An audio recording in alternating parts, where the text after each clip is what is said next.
ఇక డాక్టర్ బాబాసాహెబ్ అంబేద్కర్ 134వ జయంతి సందర్భంగా సిపిఐ ఆ మహనీయునికి ఘన నివాళులర్పించింది. హైదరాబాద్ పట్టణంలోని ఆ పార్టీ కార్యాలయంలో శ్రేణులతో కలిసి అంబేద్కర్ చిత్రపటానికి పూలమాలలు వేసి నివాళులు సమర్పించారు. ఇక ఎన్నో దేశాలు తిరిగి ఒక్కటే అవగాహనతో భారత రాజ్యాంగాన్ని బాబాసాహెబ్ అంబేద్కర్ రచించారని సిపిఐ జిల్లా కార్యదర్శి ముడుపు ప్రభాకర్ రెడ్డి కొనియాడారు. భావితరాలకు కూడా గుర్తుపెట్టుకునే విధంగా అద్భుతమైంది భారత రాజ్యాంగమని అన్నారు. అలాంటి రాజ్యాంగాన్ని పరిరక్షించడం భారత పౌరులుగా మన కర్తవ్యమని అన్నారు. దేశవ్యాప్తంగా భారత రాజ్యాంగ నిర్మాత భీమ్రావ్ అంబేద్కర్ బాబాసాహెబ్ గారి 134వ జయంతి సిపిఐ జిల్లా సమితి ఆధ్వర్యంలో సిపిఐ కాలం జరుపుతా ఉన్నాం.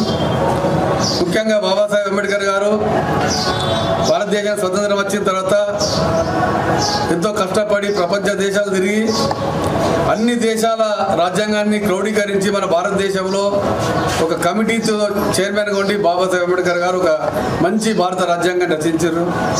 ఈ భారత రాజ్యాంగం ఇవాళ ఎన్నో భావి తరాలకు ఉపయోగపడేది, అన్ని కులాలు మతాలకు ఉపయోగపడే ఈ భారత రాజ్యాంగాన్ని నేడు 11 సంవత్సరాలుగా బీజేపీ నరేంద్ర మోడీ ప్రభుత్వం వచ్చినాక భారత రాజ్యాంగానికి విరుద్ధంగా వ్యవస్థ నడుస్తూ ఉంది.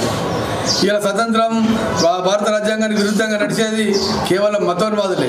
ఈ దేశంలో మతోన్మాదులు మనువాదులు వచ్చిన నుండి ఇలా దేశంలో చాలా కుట్రలు పడుతూ ఉన్నాయి, చాలా అనేక అక్రమాలు దౌర్జన్యాలు జరుగుతూ ఉన్నాయి, దళితుల మీద దాడులు జరుగుతూ ఉన్నాయి, మైనార్టీల మీద దాడులు జరుగుతూ ఉన్నాయి, ఇలా అనగారిన ప్రజానీకం మీద దాడులు జరుగుతూ ఉన్నాయి.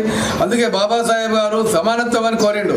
అన్ని కుల మతాలు భారతదేశంలో, భారతదేశం భిన్నత్వంలో ఏకత్వమైన భారతదేశం, అన్ని కుల మతాలు కలిసి ఉండాలి కానీ మతోన్మాదం విభేదాలు ఉండొద్దని చెప్పిండు.